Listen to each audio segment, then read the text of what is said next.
Olá, hermanos, hermanas y amigos y amigas de Gracia y Paz. Bienvenidos a una predicación más de la iglesia. Y hoy estaremos hablando del significado del cuerpo de Cristo. Cuando imaginamos el cuerpo, imaginamos órganos. Y cada órgano tiene su función. Pero ningún órgano funciona aparte del cuerpo. Somos una unidad. Y cada vez que pensamos en unidad, pensamos en avance, porque justamente los militares en todo el mundo usan esa palabra para designar un cuerpo de avanzada, un cuerpo que conquista, y la iglesia avanza y la iglesia conquista. Aún en ese periodo de que los templos, la gran mayoría tal vez siguen cerrados, pero yo siempre he dicho, el templo está cerrado, pero la iglesia nunca estuvo tan abierta, y seguimos abiertos.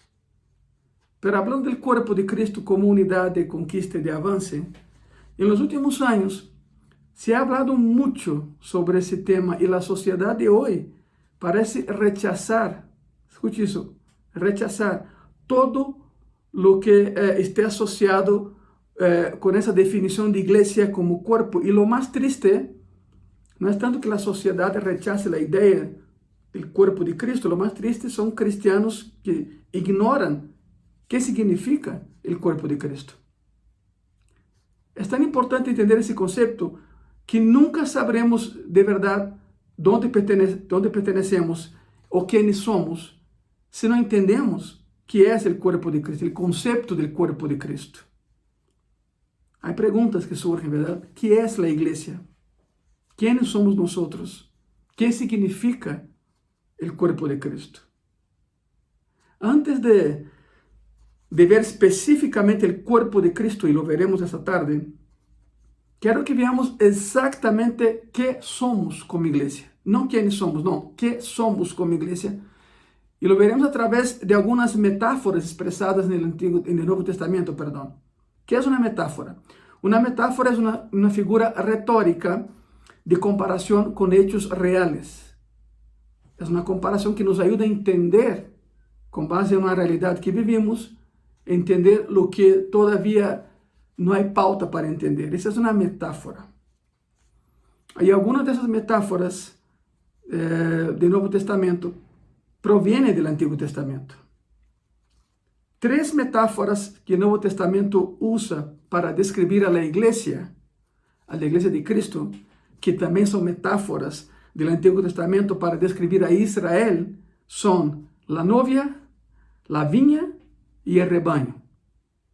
Son tres metáforas que se usan para la iglesia en el Nuevo Testamento, pero en el Antiguo Testamento se usaba para Israel.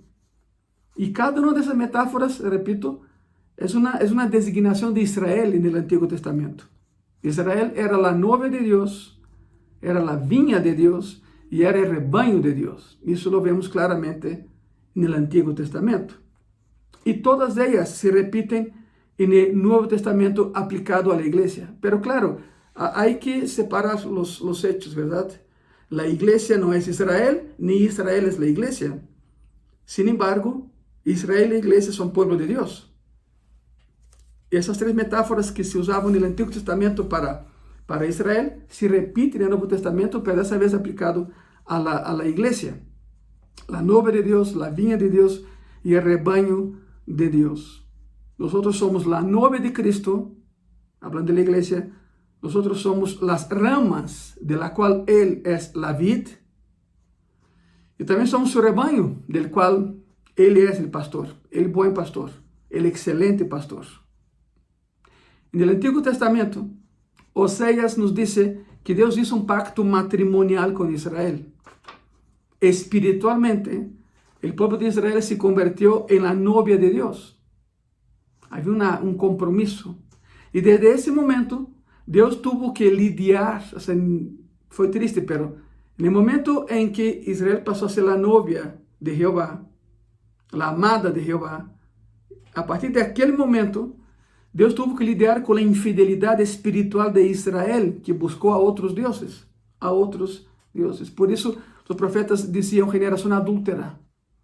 El adulterio es cambiar la forma de amor, cambiar el objeto de amor.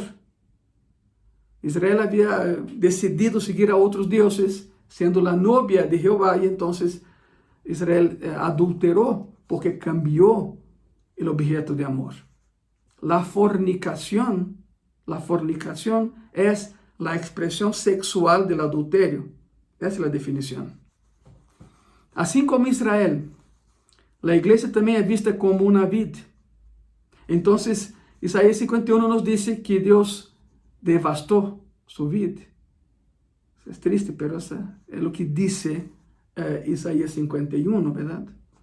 Y la tercera metáfora del Antiguo Testamento, ya vimos que es la novia, la vid. Y la tercera metáfora del Antiguo Testamento es que Dios comparó a Israel con un rebaño. Y él era el pastor de Israel. Tal como él los había redimido de Egipto, dice Isaías, los llevó y los cargó como si llevara un cordero que se había perdido. Así que, después de la cautividad de Babilonia, Isaías dice otra vez que él reunió a los corderos en sus brazos y los cargó, simbolizando la relación con Israel como un pastor y su rebaño.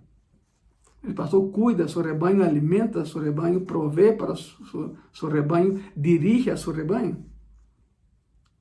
Vemos las tres imágenes que Dios usó para determinar su relación con Israel en el Antiguo Testamento.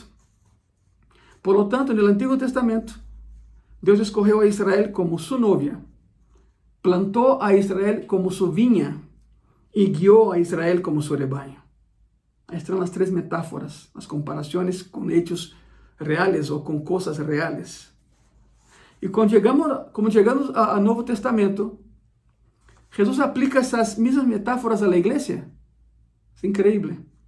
En primer lugar, la metáfora del Antiguo Testamento del matrimonio, Jesús la aplica a nosotros diciendo que Él es el novio y nosotros somos ¿qué? La novia. Él dijo, yo soy el novio. Y recuerden que en los evangelios, cuando el esposo se presentaba, había fiesta. ¿Por qué? Porque el esposo estaba ahí, ¿verdad? Había llegado el esposo. Y así nosotros como iglesia nos relacionamos con Cristo como una novia y con el novio. Ahora, déjame explicar algo. ¿Por qué comenté de que llegaba el novio y había fiesta? Porque la boda judía es diferente a la boda del occidente. He estado en varias bodas, ministrando en varias bodas, predicando en varias bodas, casando a los novios. Y siempre sucede algo. El novio llega y espera a la novia, ¿verdad? Esa es la manera occidental. El novio es el primero, él llega, está ahí adelante, y la novia, y de pronto cuando la novia tarda 2 horas en llegar, el novio se desespera, el novio ya piensa que la novia desistió. Pero allá, en el oriente, y más específicamente en Israel, es al revés. Es la novia quien espera al novio. Yo llamo eso la venganza. Es la venganza. Porque ahora es la novia que espera el novio. ¿Y dónde está el novio? El novio está indo de casa en casa del pueblo, tocando puertas e invitando a su boda. Por eso el novio llega después. El Nuevo Testamento habla que llega el novio y entonces es fiesta. Por eso cuando venga Cristo por su iglesia habrá fiesta. Y habrá una boda, la boda del Cordero allá en el cielo. Estamos esperando, estamos anhelando. Entonces llegamos al Nuevo Testamento y Jesús aplica esas mismas metáforas a la iglesia. En primer lugar, la metáfora del Antiguo Testamento, el matrimonio, y Jesús la aplica de manera correcta, diciendo que nosotros somos, la iglesia es la novia y Él es el novio. Y cuando se presenta el novio, hay fiesta. Y así nosotros como iglesia nos relacionamos con Cristo como la novia que espera el novio. De hecho, al final del Apocalipsis, cuando vayamos a estar con Cristo en la gloria, la Biblia dice que tendrá lugar una cena. Específicamente, ¿qué tipo de cena es? La cena de las bodas del Cordero, una boda, la consumación del matrimonio. En 2 Corintios capítulo 5, Pablo dice que Dios nos ha dado las arras del Espíritu. Y la palabra griega arras significa símbolo de compromiso, símbolo de prosperidad. é o que significa, porque Deus prospera o matrimônio que é hecho ante Ele e a seus olhos. E a razão por la que sabemos que vamos a estar, entre comillas, casados com Jesucristo, é porque temos um anillo de compromisso que é o Espírito Santo de Deus. Ele nos sellou. A metáfora do matrimônio está a lo largo de todo o que escreveu Pablo. E culmina com a visão de Juan de la gran cena de las bodas del Cordero em la Nueva Jerusalém, al final do livro de Apocalipse. Por lo tanto, Jesus utiliza a metáfora do matrimônio que já existia no Antigo Testamento com relação a Israel para descrever sua relação com a igreja. Jesus também tomou a imagem de la viña en la parábola de los labradores malvados em Marcos capítulo 12. E aí se refere a Israel. E também la extendió porque em Juan capítulo 15 dice, yo soy la vid, vosotros los pámpanos. Significa, yo soy el tronco y vosotros las ramas que salen del tronco. Aí se utiliza la misma metáfora, a comparação com coisas reales, para entender um conceito abstrato. La iglesia são os pámpanos que dependem de la vid. Se tu separas uma rama de um árbol, a rama vai morir. Devemos permanecer em ele. Nós somos as ramas e ele é a vid. Ele é o tronco. Ele dijo, lejos de mim, nada podéis fazer. Eu vou mais allá. Lejos de Cristo não há vida. Lejos de Cristo, a pessoa não vive, sino que sobrevive ou intenta sobreviver. Pero sabe que Cristo não se detuvo aí. Também utilizou a metáfora do pastor. A novia, la vid, e agora vem o rebanho, mire. Juan 10 diz que somos um rebanho. Juan capítulo 10 menciona que a igreja é o rebanho. Mis ovejas oyen mi voz, e eu las conozco e elas me siguen, dice Juan 10. Jesus é o bom pastor. Ele vai ao deserto para salvar a tão solo uma de suas ovejas que se perdem. Todas suas ovejas para ele são importantes. Ele dá sua vida por las ovejas. Ele conduz as ovejas a buenos pastos. As protege de los lobos. Essa metáfora se expande a lo largo de todo o Novo Testamento, essa relação com o pastor de pastores, verdade? E estas são as três metáforas básicas do Antigo Testamento que Jesus aplicou à igreja no Novo Testamento. Essas são as principais. A novia, a vid e o rebanho. Pero sabem algo? Há outras quatro. Há outras quatro metáforas a las que se alude no Antigo Testamento e que Cristo utiliza no Novo Testamento aplicado à igreja. E são as seguintes. A parte de que se compara a Israel e a igreja com a novia, a vid e o rebanho, também essa comparação, o povo de Deus também é um reino. Um reino. E um reino é um domínio onde alguém é soberano. Não há reino sem rei. Se há um reino é porque há um rei. Nesse caso, somos o reino e Cristo é o rei. Pablo diz em Colossenses capítulo 1, versículo 13, el cual nos ha librado de la potestad de las tinieblas y trasladado al reino de su amado Hijo, el cual nos ha librado de la potestad de las tinieblas y trasladado al reino de su amado Hijo. En Romanos 14, 17 dice así, porque el reino de Dios no es comida ni bebida, sino justicia, paz y gozo en el Espíritu Santo. Somos literalmente um reino, cujo rei é Cristo. Há outra metáfora com a que nos designa o Novo Testamento. Também somos uma família. Também somos uma família. Somos um reino, mas também somos uma família. Deus nos ha hecho nascer de novo em sua família. Ele nos ha adoptado. Ele ha enviado seu Espírito Santo a nossos corações, por lo qual le chamamos Abba Padre, que em grego significa papá. Abba, Padre, é uma expressão de amor. Abba, papito, papá querido. Uma expressão de carinho, uma expressão de cercania, uma expressão de intimidade. Em terceiro lugar, não só somos um reino e uma família, somos también un edificio. Un edificio.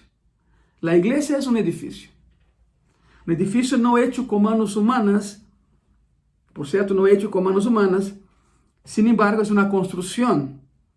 ¿Y quién es la base de esa construcción? ¿Quién está en la base de todo eso? 1 Corintios 3, de versículo 11 al 13, la palabra dice así: porque nadie puede poner otro fundamento que el que está puesto, el cual es Jesucristo. Y si sobre este fundamento alguno edificare oro, plata, piedras preciosas, madera, heno o hojarasca, la obra de cada uno se hará manifiesta, porque el día la declarará, pues por el fuego será revelada, y la obra de cada uno, cual sea, el fuego la probará. ¿Cómo Dios nos probará? Con fuego. ¿Cómo Dios nos prueba? Con fuego. Lo que no es de Él no va a resistir. Y somos construidos sobre esta base, de esa afirmación. Los apóstoles fueron los segundos en esa base, y de ahí en adelante seguimos nosotros. Somos un edificio de Dios. Jesús es la base, edificó a los apóstoles sobre Él, y 2000 años después seguimos leyendo lo que los apóstoles dejaron escrito. A eso voy. Somos un edificio de Dios cuya base es Jesucristo. Somos la novia, somos la vid, somos un rebaño, somos un reino, somos una familia, somos un edificio. Y después tenemos en cuarto lugar, somos un cuerpo. Y a eso voy, el cuerpo de Cristo. Todo lo que he hablado es para llegar al tema de esta tarde, la iglesia como cuerpo de Cristo. Ahora, hay algo curioso en esa metáfora. Esa metáfora no tiene equivalente en el Antiguo Testamento. Es la única metáfora donde Cristo compara a la iglesia que no tiene ni una comparación con algo que Él dijo en el Antiguo Testamento con relación a Israel. Es la única metáfora que no tiene equivalente en el Antiguo Testamento. Ningún equivalente. Las tres primeras tienen una importante equivalencia en el Antiguo Testamento. A las tres siguientes se las alude, se hace mención en el Antiguo Testamento, pero de esta no se hace alusión ninguna en el Antiguo Testamento en absoluto, es algo nuevo, solo aplicable a la iglesia del Nuevo Testamento. Es más, el concepto de cuerpo de Cristo ni siquiera existía y ni existe en el Antiguo Testamento. Y quizá la pregunta sea esa: ¿por qué es tan importante, pastor? Si no hay ninguna mención de ella en el Antiguo Testamento, ¿por qué esta es tan importante? Porque esta es nuestra posición única en Cristo. No la compartimos con Israel, como las otras metáforas. No, esta es únicamente aplicable a la iglesia de Cristo. Somos el cuerpo de Cristo. Eso es único. Único. No tiene ningún equivalente con Israel y con el Antiguo Testamento. Esa es nuestra identidad y nadie la puede robar. La iglesia no es un edificio físico, somos un edificio espiritual, somos una comunidad, la comunidad de la cruz. Es hermoso, ¿no? Cuando entendemos el concepto de que eso es único para nosotros. Y no hablamos con soberbia, sino que sabemos quiénes somos y lo que somos, lo somos en Cristo, nada más. Quiero que vayamos a 1 Corintios 12, por favor. 1 Corintios 12. Quiero que vean tres características de ese cuerpo. Ya definimos lo que somos. Ya llegamos al cuerpo de Cristo. Y ahí en 1 Corintios 12 tenemos las tres características del cuerpo de Cristo. Eso es estratégico. Muy estratégico. Muy importante. Y quiero que pongan mucha, pero mucha atención. Tres cosas que caracterizan al cuerpo y que están completamente detalladas en capítulo 12 de 1 Corintios es, número 1, la unidad. Número 2, la diversidad. Y número 3, la armonía. Unidad, diversidad y armonía dentro del cuerpo de Cristo, que solo se aplica a la iglesia del Nuevo Testamento, no a Israel del Antiguo Testamento. Parte del motivo de por qué la iglesia de hoy en día está tan deteriorada en varios aspectos es porque las personas no están funcionando como un cuerpo. Yo comenté en el inicio, piensa en cuerpo y piensas en órganos que funcionan, pero en un concepto de cuerpo. ¿Y por qué la iglesia evangélica hoy está tan deteriorada mucho antes de la pandemia que vivimos? Es porque no entiende el concepto del cuerpo. No están funcionando como cuerpo. Vamos a empezar. En primer lugar, la primera característica del cuerpo de Cristo aplicada a la iglesia es la unidad. En primer lugar, la unidad.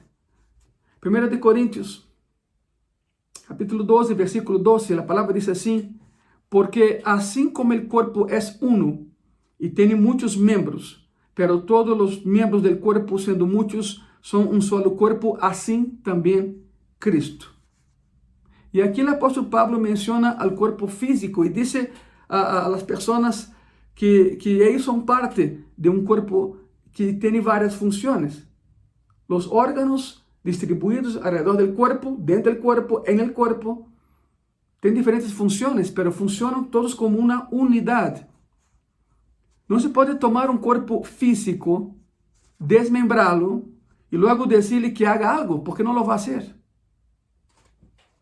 No se le puede decir a los miembros desconectados: a ver, únanse otra vez y funcione. No va a funcionar. Un cuerpo es una unidad o no existe.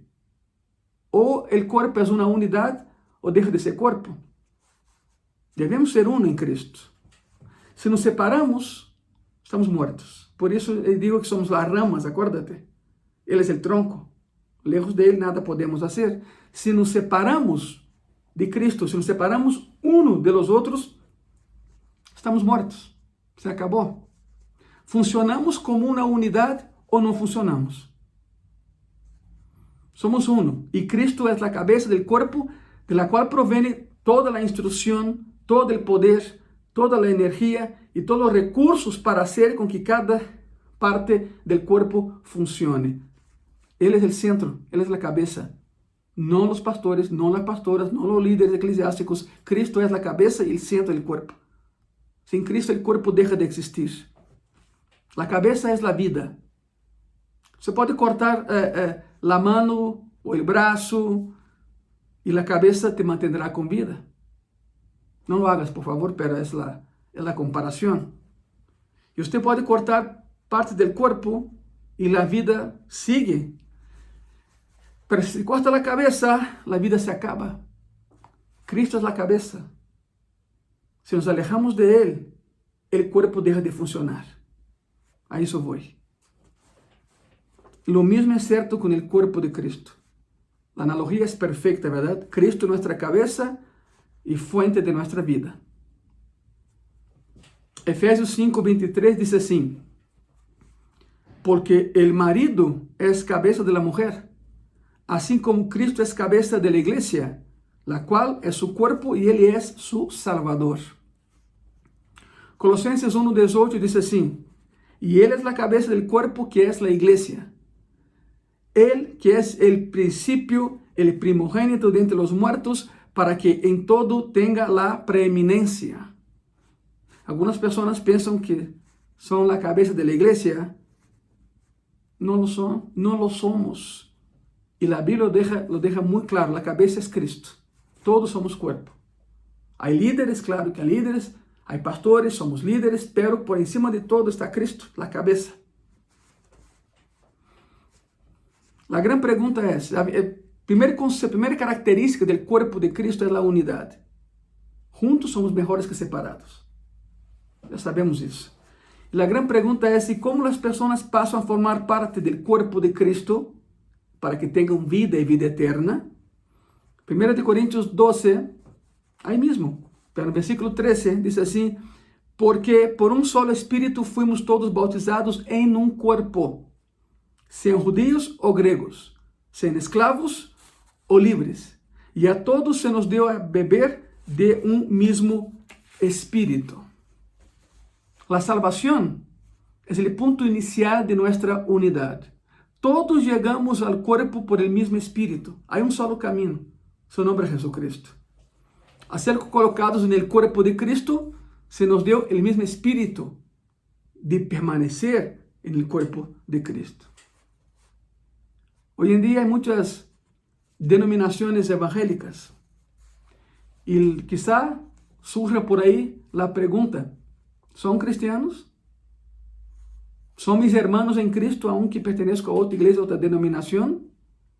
Si el Espíritu Santo habita en ellos, tenlo por seguro, son tus hermanos en Cristo.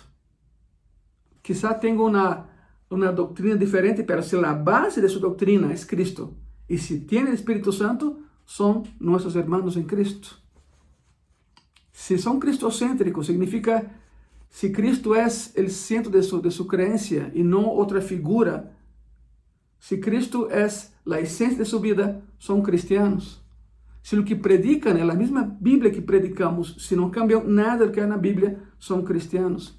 Si creen solo y exclusivamente en Jesucristo para salvación, son cristianos. Pero si creen en Cristo para salvación y también creen que puede alcanzar salvación a través de obras o a través de una otra persona, no son cristianos, porque no hay unidad en ellos. Romanos 8, versículo 9, la palabra dice así: mas vosotros no vivís según la carne, sino según el Espíritu, si es que el Espíritu de Dios mora en vosotros. Y si alguno no tiene el Espíritu de Dios, o de Cristo, perdón, no es de él. Significa que no existe un cristiano evangélico que no tenga el Espíritu Santo.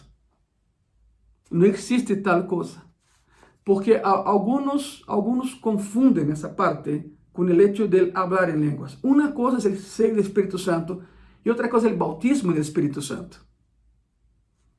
Hay denominaciones religiosas que no creen en los milagros, que no creen que el Espíritu Santo habite en las personas para salvación y para operar milagros. Y sin embargo, si tiene el sello del Espíritu Santo, porque la palabra dice, y Pablo menciona, que todo aquel que acepta a Jesucristo, Dios pone un sello en su corazón y ese sello dice propiedad exclusiva de Dios. Una cosa es el sello del Espíritu Santo en la conversión y otra cosa es el mover del Espíritu Santo a través de su poder en algunas personas. Tan solo por tener el sello del Espíritu Santo son cristianos. Voy más allá. Hay denominaciones evangélicas, otra vez, que no creen en el hablar de lenguas, pero sí son cristianos. Es cuestión de doctrina. Nosotros somos la Asamblea de Dios, somos pentecostales, sí creemos en el poder del Espíritu Santo para operar milagros, pero hay hermanos en Cristo que no creen, pero son cristianos. Estarán en el cielo con nosotros. No confunda las cosas. Aunque no hablen lenguas, sí son cristianos, porque tienen sobre ellos el sello del Espíritu Santo. Eso es lo que dice la palabra de Dios, ¿verdad? Pablo menciona en Efesios 4:3, solícitos en guardar la unidad del Espíritu en el vínculo de la paz. Y este es el punto de nuestra unidad. Tenemos un solo Espíritu, un mismo Espíritu. Por eso somos uno. Perdón. Por eso hay unidad. No hay otra manera de entrar al cuerpo de Cristo, sino siendo adoptados y bautizados en el mismo cuerpo por el Espíritu. Él nos adoptó como hijos. Y solo hay una manera de ser bautizado en el cuerpo por el Espíritu, y es siendo redimido por Jesucristo. Redimir significa comprar para hacer libre. En la cruz, Cristo pagó los pecados de todos nosotros y nos hizo libres. En la cruz. No otra persona. No hay otro camino de salvación. Solo hay salvación en Cristo. No se confundan, por favor. Todos llegamos al cuerpo de Cristo, o sea, a la iglesia verdadera de Cristo, a través de la sangre de Jesucristo derramada en la cruz. ¿O conoce a otra persona que haya sido crucificado por ti y por mí? No, ¿verdad? Solo Cristo. Y solo el Espíritu Santo de Dios te puede convencer de esta verdad. Yo puedo estar hablando aquí 8 horas seguido, pero quien te convence de lo que estoy hablando es el Espíritu Santo de Dios. Por eso yo te pido, abre tu corazón en ese momento y permita que el Espíritu Santo entre y te cambie, pero de dentro hacia afuera. Hace algunos instantes presentamos metáforas de la iglesia. Ahora, viendo las metáforas que presentamos de la iglesia, ha notado como cada una de ellas, sin excepción, enfatiza a unidade. Hemos apresentado as metáforas, e cada uma das metáforas radica em uma sola coisa, em la unidade. Miren isso, por favor. Somos la novia, somos la esposa com o marido. Escute isso. Somos um rebanho com um pastor. Somos um grupo de ramas de uma vid. Somos um reino com um rei. Somos uma família com um solo padre. Somos um edifício com um solo cimento. Somos um solo corpo com uma sola cabeça. Jesucristo. Somos uno. Todas as metáforas de Deus para referir-se a seu povo têm como ênfase a unidade. Somos uno. A Bíblia não distingue ramas gruesas e ramas flacas, ou ovejas cojas e ovejas extraordinárias. O mensagem do corpo de Cristo é um mensagem de unidade. Unidade. Somos uno em Jesucristo. Não há lugar para a classe alta, a classe baixa. E vou mais allá, te direi algo mais. Não existe tal coisa como um creyente aislado. Nenhum cristiano é um janeiro solitário, porque todos dependemos um de los outros. Não há nenhum cristiano que seja parte do corpo, que esteja sentado aí solo. Tu estás sentado aí, que estás vendo esse mensagem solo, mas se eres cristiano, não estás solo. Porque eres parte do corpo. E o corpo são vários membros. És parte dele, tanto como eu, ou qualquer outra pessoa neste momento, vendo esse mensagem. Somos cristianos. Somos parte de algo muito mais grande que nós outros.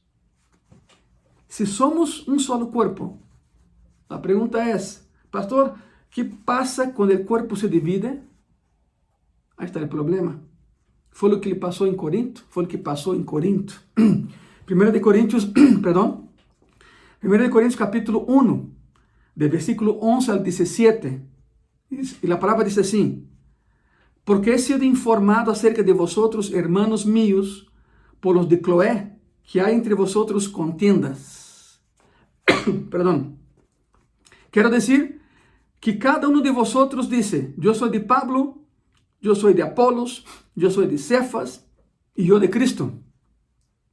¿Acaso está dividido Cristo? ¿Foi crucificado Pablo por vosotros? ¿O fuisteis bautizados em nome de Pablo?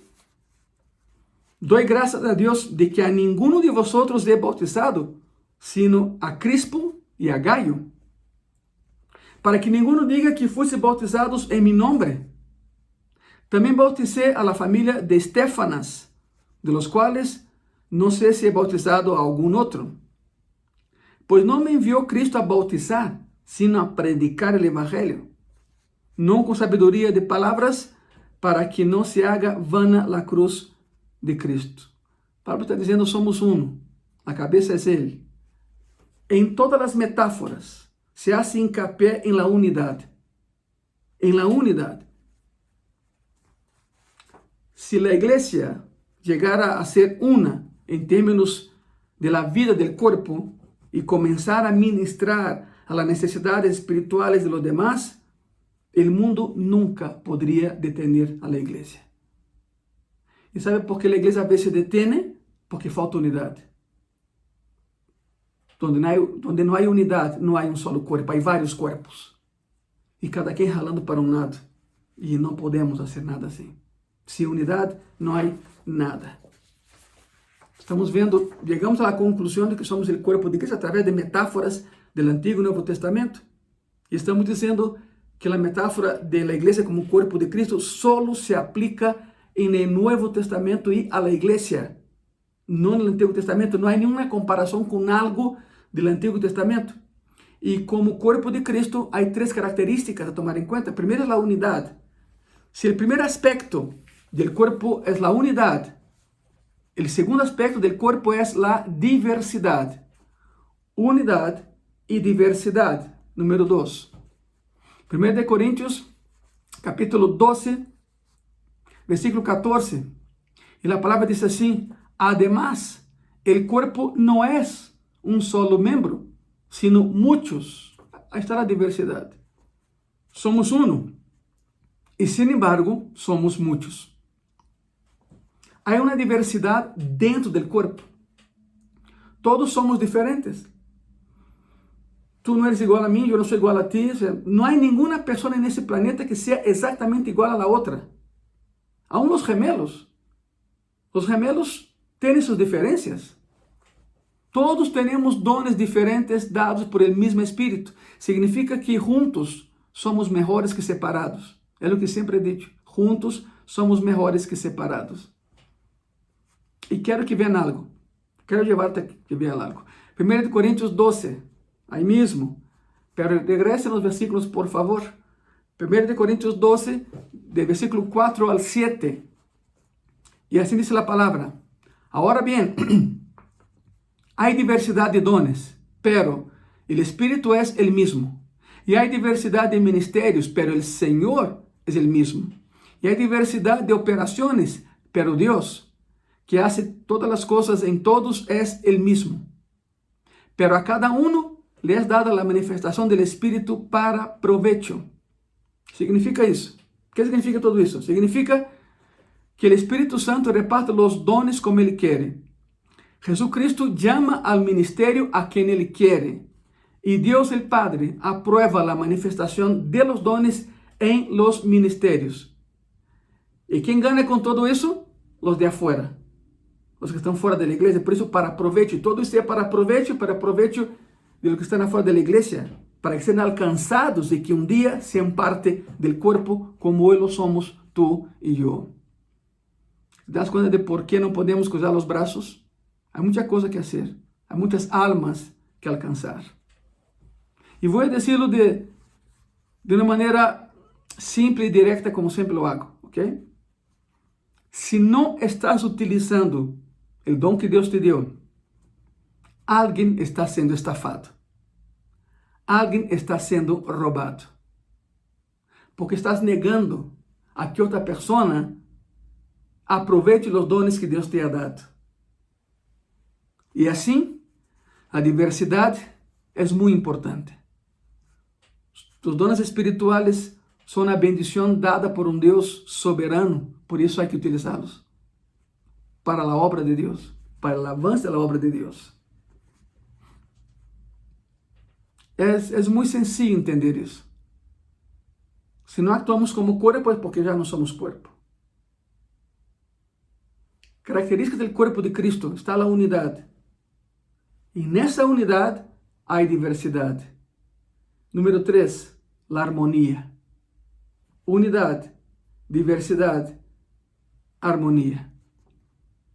La última característica del cuerpo de Cristo precisamente es la armonía. 1 Corintios capítulo 12, de versículo 15 al 17. Si dijera al pie, ¿por qué no soy mano?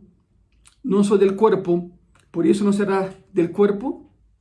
Y si dijera la oreja, ¿por qué no soy ojo? No soy del cuerpo, por eso no será del cuerpo. Si todo el cuerpo fuese ojo, ¿dónde estaría el oído? Si todo fuese oído, ¿dónde estaría el olfato? Versículo 18 y 19, de ahí mismo. Mas ahora Dios ha colocado los miembros, cada uno de ellos, en el cuerpo como Él quiso. Porque si todos fueran un solo miembro, ¿dónde estaría el cuerpo? Significa que Dios sabe lo que hace, ¿verdad? Dios sabe lo que hace. Si todos actuaran de la misma manera, ¿qué sería de los demás que disfrutarían de otras cosas que tenemos que hacer? Por eso hay armonía, aunque seamos diferentes. Hay diversidad, aunque seamos una unidad.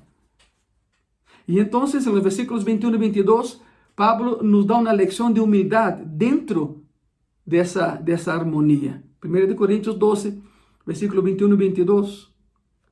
Ni el ojo puede decir a la mano, no te necesito, ni tampoco la cabeza a los pies, no tengo necesidad de vosotros. Antes bien, los miembros del cuerpo que parecen más débiles son los más necesarios. Porque dentro de la cultura cristiana, desgraciadamente, hay cristianos que se sienten súper cristianos. Súper cristianos. Cuando una persona se acerca a mí y me dice, oye pastor, Es que Dios me dijo que hiciera eso, eso, eso, eso. Yo siempre digo, ok, hermano, está bien, pero que Dios me lo diga a mí también. Si voy a actuar por lo que tú estás diciendo, no quiero equivocarme, porque Dios todavía no me habla nada. Y tú y yo tenemos el mismo espíritu, el mismo Dios. Somos un cuerpo, somos una unidad. Una cosa es que alguien te diga eso, y otra cosa es que alguien se acerca a ti y te dice, pastor, Dios me dijo algo, así, así, así. ¿Tiene sentido para usted? Porque es muy fácil llegar y decir, Dios me dijo que tienes que hacer eso. No, no, no, no, no. Si yo lo voy a hacer, que Dios me lo diga a mí. Si me equivoco, me equivoco yo, ¿verdad? Porque pasa mucho eso en la vida de algunos cristianos, se sienten más espirituales que otros.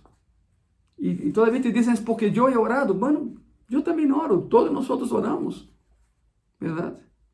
Entonces dejemos a un lado ese estrellismo cristiano, esa cosa de pensar que los demás son inferiores, que yo oro más que todos, que yo predico mejor que todos, que yo enseño mejor que todos, que yo canto mejor que todos. No, no, no, no. Pablo aquí nos da una lección de humildad. Y era Pablo. En la historia de la iglesia, la única persona más importante que Pablo es Cristo. Así tal y cual. Ese hombre escribió el 75% del Nuevo Testamento. Y ve su currículum vitae y es impresionante todo lo que hizo Pablo. Entonces hay que tranquilizarnos y tener la justa medida de quiénes somos. No somos más, pero tampoco somos menos. Somos lo que Cristo dice que somos. Y en esa medida de humildad. Te voy a repetir los dos versículos para que entendamos otra vez. 1 Corintios 12, 21 y 22, la palabra dice así, ni el ojo puede decir a la mano, no te necesito, ni tampoco la cabeza a los pies, no tengo necesidad de vosotros. Antes bien, los miembros del cuerpo que parecen más débiles son los más necesarios. El versículo 23 dice así, y aquellos del cuerpo que nos parecen menos dignos, a estos vestimos más dignamente. Y los que en nosotros son menos decorosos, se tratan con más decoro. ¿Qué significa eso? Significa que muchas veces aquellos que no son vistos son los que más trabajan para el Señor. Y créeme, recibirán su paga, su salario. Eso de verdad desarma a alguien que se jacta y dice que es la parte más hermosa del cuerpo, porque hay cristianos que dicen eso, no, no, sí, yo soy parte del cuerpo, pero yo soy la parte más hermosa del cuerpo de Cristo. ¿Es en serio? Hay cristianos que piensan así y peor, te lo dicen. Te lo dicen. No, no, no, hermanos, estamos mal. Así estamos mal. Pablo nos da la medida exacta de lo que estamos haciendo. Todo trabajo en el Señor es digno. Todo trabajo hecho en el Señor es digno. Y Dios da la recompensa en su debido momento. Yo me acuerdo en varias ocasiones, en una otra iglesia donde estaba ayudando y bueno, colaborando ahí, a mí me tocó algunas veces estar en el baño, limpiar el baño. Y lo hacía. Porque todo trabajo en Cristo es digno. Podemos glorificar a Dios con nuestro trabajo. ¿Te das cuenta de eso? Que las personas ven el trabajo excelente que hacemos, aún sea lavando baños. Las personas que ven eso dicen, ¿por qué hace eso si no le pagan? Lo hago para el Señor. Y si vamos a hacer algo para el Señor, tiene que ser excelente trabajo. La medida es la excelencia. Y me acuerdo de una ocasión que estaba allá y estaba cuidando el baño de los varones, trapeando el baño de los varones. Y había un predicador invitado. Y esa persona entra, bueno, lava las manos y de pronto me ve y dice, hermano Ángelo, ¿qué hace usted aquí? Le digo, estoy limpiando el baño, hermano. Porque yo ya había predicado 3 ocasiones en congresos que ese hermano hacía en su iglesia. Y para él fue un choque. Entró en crisis porque me vio ahí limpiando el baño de los varones. Porque su concepto de identidad era otro. El concepto no era Cristo, era él siendo mejor que los demás. No, no, hermano, eso no existe. No somos más, pero tampoco somos menos. Somos lo que Cristo dice que somos. Y todo trabajo hecho en Él y para Él es digno. Y tenemos que hacerlo con excelencia. Tienes que hacerlo con excelencia. El versículo 24 dice así, 1 Corintios 12, 24. Porque los que en nosotros son más decorosos no tienen necesidad, pero Dios ordenó el cuerpo dando más abundante honor al que le faltaba. Los órganos internos que son feos, no me diga que tu hígado es muy bonito, los órganos internos que son feos, que no son nada agradables a la vista, son la esencia de la vida que tenemos. Y esa parte que hace el trabajo que no vemos, funciona para mantener el cuerpo vivo. A eso voy. Hermanos y hermanas que trabajan por el Señor y que casi nunca nadie los ve, son esenciales para el buen funcionamiento del cuerpo de Cristo. Son los órganos internos que nadie ve, pero que si dejan de funcionar, no hay vida. 1 Corintios 12, versículo 25 y versículo 26. Para que no haya desavenencia en el cuerpo, sino que los miembros todos se preocupen los unos por los otros. De manera que, si un miembro padece, todos los miembros se duelen con él. Y si un miembro recibe honra, todos los miembros con él se gozan. Lloramos con los que lloran y reímos con los que se ríen, dice la palabra.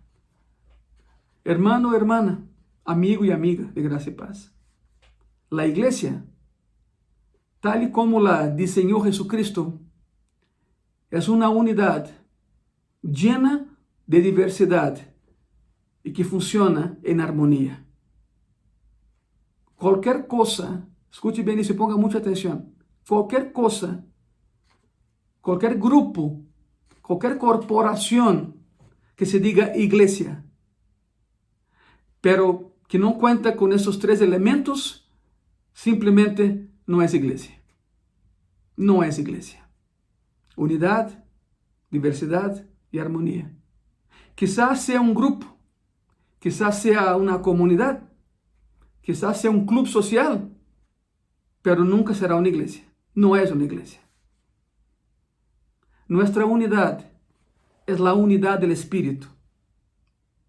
Y habrá verdadera unidad espiritual cuando nos humillemos, cuando miremos la necesidad de los demás, cuando amemos con un amor verdadero y no fingido.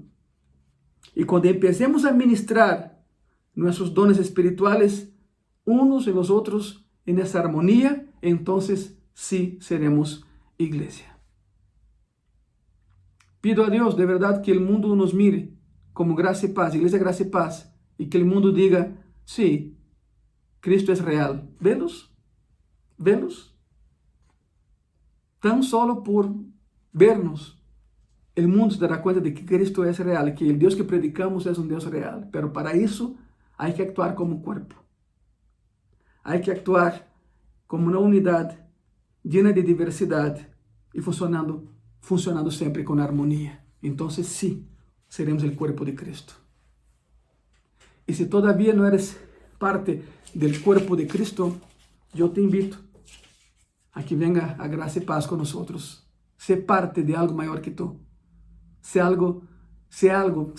parte de algo todavía más importante que tú, con todo respeto. Es el cuerpo de Cristo, el que hace la diferencia. Vamos a orar. Cierra tus ojos, por favor.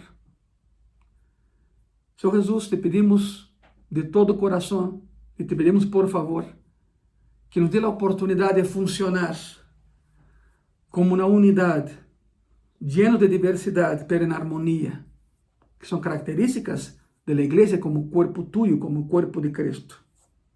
Ayúdanos, Señor, a funcionar de tal manera en que el mundo pueda ver que eres real, tan solo por vernos. Todos tenemos problemas, pero eso no nos quita la alegría de servirte. Todos enfrentamos situaciones diversas, pero eso no demerita, Señor, al Dios que tenemos. Por favor, llenos de tu presencia, llénanos de tu poder, para que podamos funcionar como un cuerpo, varios miembros, Y cada miembro es importante para el funcionamiento del cuerpo, pero todos en humildad. No creyendo que somos mejores que otros, en unidad, Señor. En tus manos estamos. En el nombre de Jesús. Amén. Amén. Somos un cuerpo. Funcionemos como unidad. Y hablando del cuerpo y de unidad, les tengo una excelente noticia. El domingo 8 de noviembre abriremos el templo.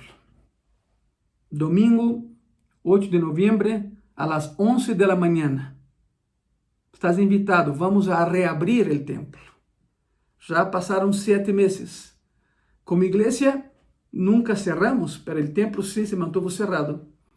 Y lo vamos a reabrir el domingo 8 de noviembre a las 11 de la mañana. 11. Estamos planeando hacer un solo culto, pero si es necesario, hacemos 2 seguidos, pero con diferencia de media hora entre uno y otro para la sanitización del auditorio. Ya tenemos todo preparado, ya lo saben, en las redes sociales de la iglesia ha circulado un video donde explicamos nuestra nueva realidad, la limpieza de manos con gel antibacterial, la sanitización de los zapatos, la sanitización del ambiente, la sana distancia, el cubreboca obligatorio. Todo isso lo vamos a hacer, no te preocupes, vamos a mantener todo dentro del protocolo que tenemos de salud para que todos estemos bien, ¿verdad? Te comento, con la sana distancia, hemos disponibilizado 64 sillas, 64.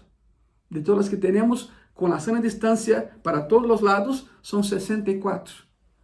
Recomendamos a que no traigan niños porque no habrá ministerio infantil, al menos hasta que terminemos el año, no vamos a arriesgar a nuestros niños, entonces el ministerio infantil no va a funcionar.